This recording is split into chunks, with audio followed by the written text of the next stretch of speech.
Welcome to Let's Learn Academy. This is Ashika Panikar again. We are studying pair of linear equations in two variables, and today we shall solve exercise 3.2.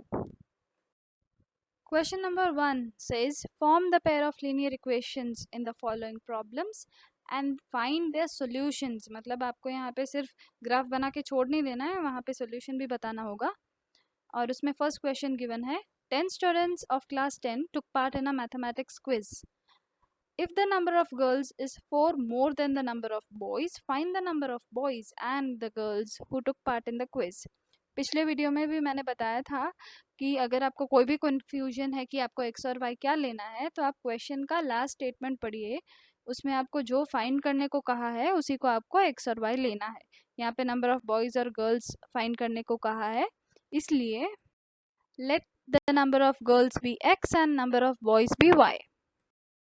Question के according total 10 बच्चों ने participate किया था, तो girls और boys दोनों का total 10 होगा. So x plus y is equals to 10. और ये भी कहा था क्वेश्चन में कि number of girls is 4 more than number of boys, यानी कि x माइनस वाई अगर हम करें तो हमें 4 मिलेगा.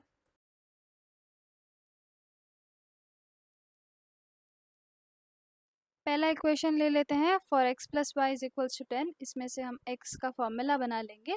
सो x is equals to 10 minus y, और इस हिसाब से टेबल भी फॉर्म कर लेंगे जहाँ पे y की अलग अलग वैल्यूज़ अपने मर्जी से डालना है और x की अलग अलग वैल्यूज़ हमें मिलती जाएंगी.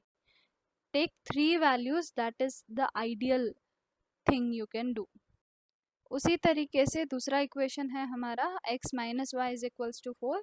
इसमें से x is equals to 4 plus y हम लिख सकते हैं. अगेन फॉर्म अ टेबल जहाँ पे आप y की वैल्यूज़ अपने मर्जी से डालेंगे और x की वैल्यूज़ मिलती जाएंगी. ग्राफ पेपर पे जब आप ये दोनों इक्वेशंस की लाइंस बनाएंगे तो you will get two lines which intersect at one point. It can be observed that these lines intersect each other at point 7,3. इसका मतलब है x की वैल्यू 7 है और y की वैल्यू 3 है. Therefore, the number of girls and number of boys in the class are 7 and 3 respectively, क्योंकि हमने girls को x लिया था और boys को y लिया था. Question number 2. On comparing the ratios a1 upon a2, b1 upon b2 and c1 upon c2, find out whether the lines representing the following pairs of linear equations intersect at a point, are parallel और coincident. हमें बताना है ratios compare करके कि जो equations दी जाएंगी वो parallel है, पॉइंट एक पॉइंट पे इंटरसेक्ट करते हैं या कोइंसिडेंट है. First question is 5x minus 4y plus 8 is equals to 0. 7x plus 6y minus 9 is equals to 0. In equations में से a1, a2, b1, b2, c1, c2 इन सब की वैल्यूज़ हमें पहले लिख लेनी है. लिखने के बाद हमें रेशियोज लिखने हैं a1 upon a2, b1 upon b2.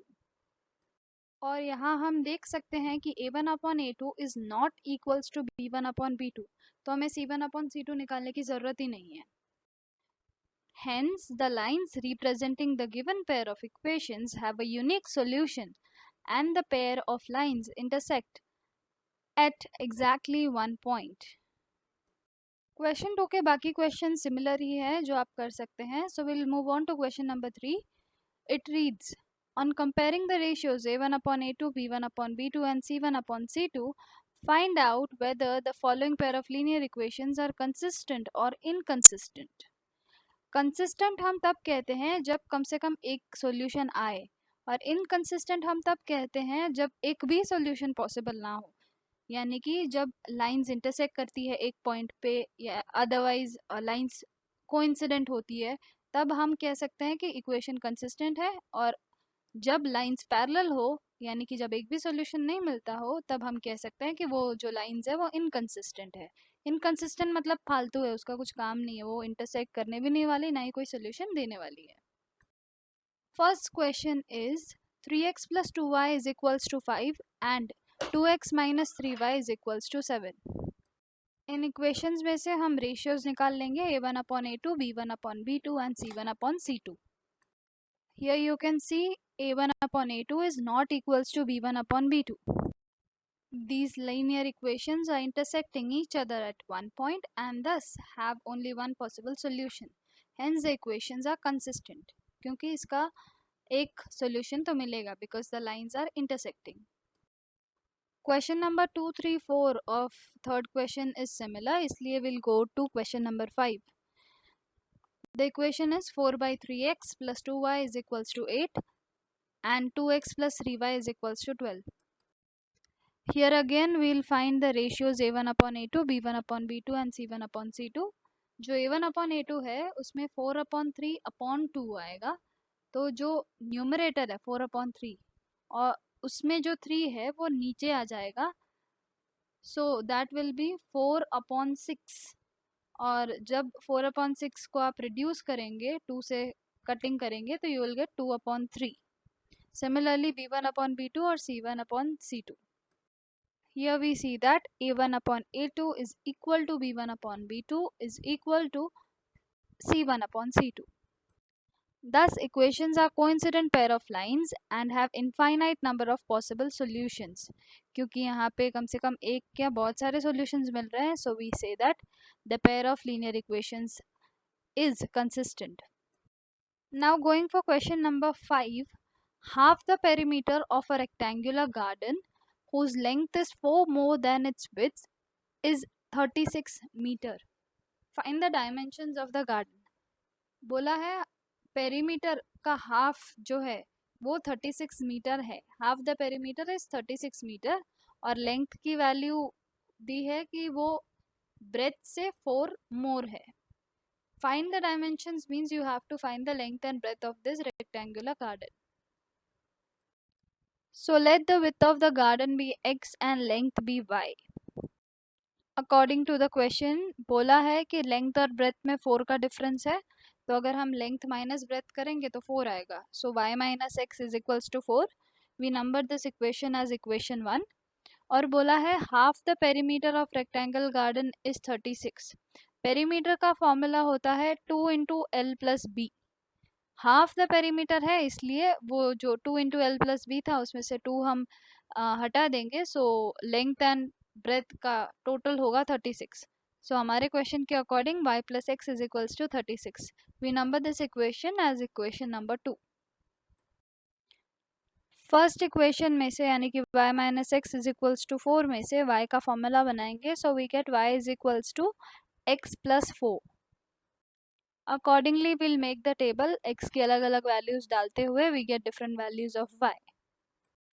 Second equation हमारा था y plus x is equals to 36. हम इसमें डायरेक्टली x और y की अलग अलग वैल्यूज डाल सकते हैं ताकि हमें 36 मिले, और ऐसे भी आप कर सकते हो y is equals to 36 minus x और फिर भी आप ये टेबल वैल्यूज ढूंढ सकते हो. इन दोनों इक्वेशंस का हम एक ही ग्राफ पेपर के ऊपर ग्राफ बनाएंगे, so you get 2 straight lines. These lines are intersecting each other at only one point, that is 16, 20. So the length and width of the given garden is 20 meters and 16 meters respectively. Moving to question number 6. Given the linear equation 2x plus 3y minus 8 is equals to 0, write another linear equation in two variables such that the geometrical representation of the pair so formed is first intersecting lines, second parallel lines and third coincident line.